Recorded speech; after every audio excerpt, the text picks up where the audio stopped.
all the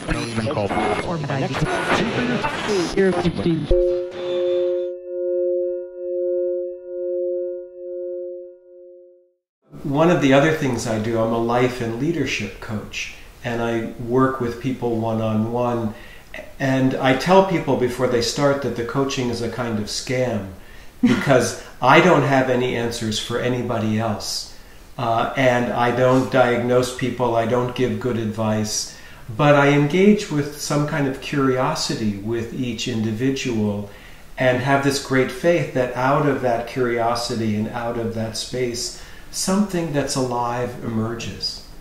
And so in my conversations as a coach and also as a Zen teacher, I'm looking for what lights this person up. And that thing that lights us up is partly how we steer, how we know what to do. Often by creating structures to improvise within, then you find freedom of discovery. Yeah. And that when you were talking about sitting, it reminded me very strongly of that idea. Yeah. Yeah. That somehow by putting all these restrictions on what's going to happen in that moment, it leads you to some kind of freedom. It's so paradoxical, and when we were teaching improvisational dance, first of all, it was harder to teach to dancers than to non-dancers because they knew how to move and what they were supposed to do. So they were quite difficult in some ways. But we developed this structure we called a walk around, where the dance was you're in the room together and start walking. And many more interesting things would come from that than from telling 5 people to get up in a space and telling them to improvise. That there's something about the structure and the rules that I think it occupies some part of our brain, gives it something to do, so something else can sneak out, That's probably true. make it through the guards at the gate. Oh, yeah. Part of the instruction was to notice when you're not present. As soon as you notice you're not present, you're present to not being present. So there's kind of a practice of returning, which is a really big part of Zen meditation too. When somebody's sitting quietly, paying attention to the breath, for example, there's going to be most moments of that meditation when they're not paying attention to the breath. So we talk a lot about returning, that this present moment is always available, but the mind's going to get all scattered, and there's nothing wrong with that. But to wake up in the middle of the scattered quality and then to return. So this returning is very important. You can wake up over and over and over again. The teaching of Zen is that everything changes, that there's no fixed place to abide.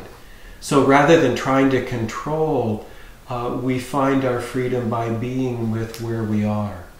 So if you're sitting and your mind is on fire with worries or regrets, we encourage people to be present with that. So you are the Buddha of worried mind, or you are the Buddha who is totally lost.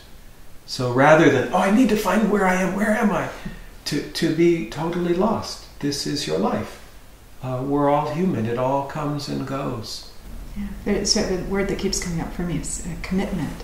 There's like a commitment to whatever's arising. Like that this is it. It's not some other place. And I'm thinking about it too in terms of playing music. That's exactly how I talk about improvisation. Oh, you do? I use exactly that word. Commitment, right. Yeah, come on. This is what's happening. So go with it, right? It's not some other place. And when you're improvising music, there's the feeling, if I listen to myself and say, oh, that's great, it's gone. Right. And if I listen to myself and say, oh, it's terrible, it's gone. So just to it's like a commitment beyond right and wrong, beyond good and bad, which is also the same in meditation practice. Our mind is continually looking for the rules. Well, what are the rules about improvisation? If you just tell me and I get them down, what are the rules about life? And so I think it takes great discipline to learn how to improvise on the saxophone. That's another word you use. Everyone says that. Yeah. Discipline and commitment. And you could say it about music, dance, about meditation. Those are the essential.